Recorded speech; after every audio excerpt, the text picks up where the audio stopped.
E aí, curiosos, sejam bem-vindos!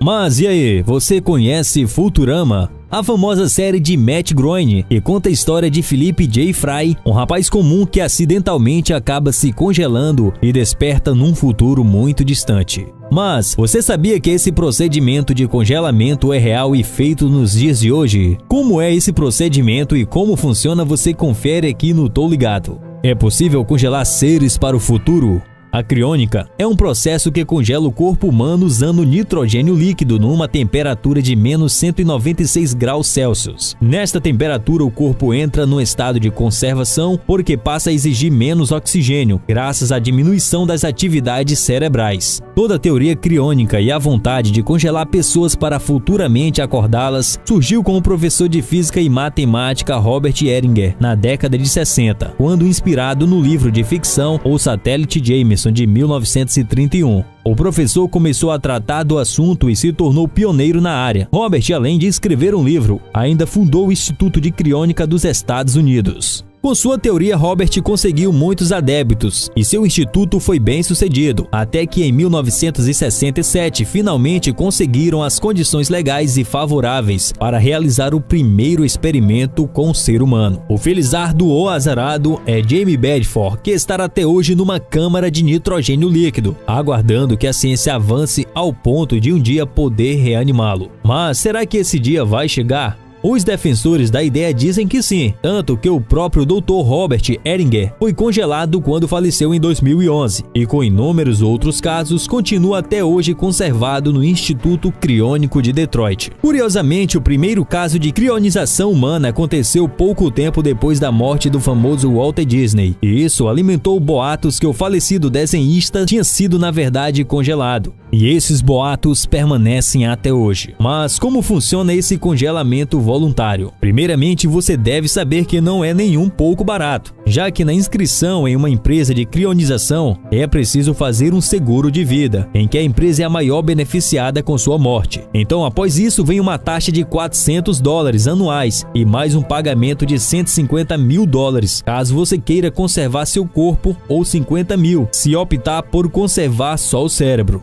Feito isso, se você ainda tiver algum dinheiro, é preciso guardar uma boa quantia para que no futuro, quando acordar, ou melhor, se acordar, você não fique desamparado, pois o futuro é algo muito incerto. Então, depois de oficialmente inscrito na fila de espera, a instituição só poderá agir após sua morte. Quando esse dia chegar, seu corpo será imediatamente recolhido por uma equipe, pois os criônicos acreditam que após a morte ainda restam algumas atividades cerebrais e essas atividades devem ser preservadas. Então começa uma corrida contra o tempo. Mas e aí? O que dá tanta certeza que um dia será possível acordar as pessoas que estão atualmente mortas e congeladas? A base da teoria criônica vem dos casos de pessoas que caíram em lagos congelados e ainda assim, depois de muito tempo, conseguiram ser descongeladas e viver normalmente. A explicação é que nessas condições, o corpo fica com as atividades suspensas e por isso as vítimas podem passar mais de 1 hora sem respirar. Mas não podemos nos confiar só nisto, visto que a maioria dos casos de pessoas congeladas em lagos frios acabaram morrendo antes que pudessem ser trazidas de volta à vida. Mesmo com o sucesso da conservação do corpo, ainda é bastante incerto se futuramente haverá cura para as doenças que mataram os pacientes congelados. Os cientistas a favor deste processo são otimistas e acreditam que sim. Segundo eles, dentro de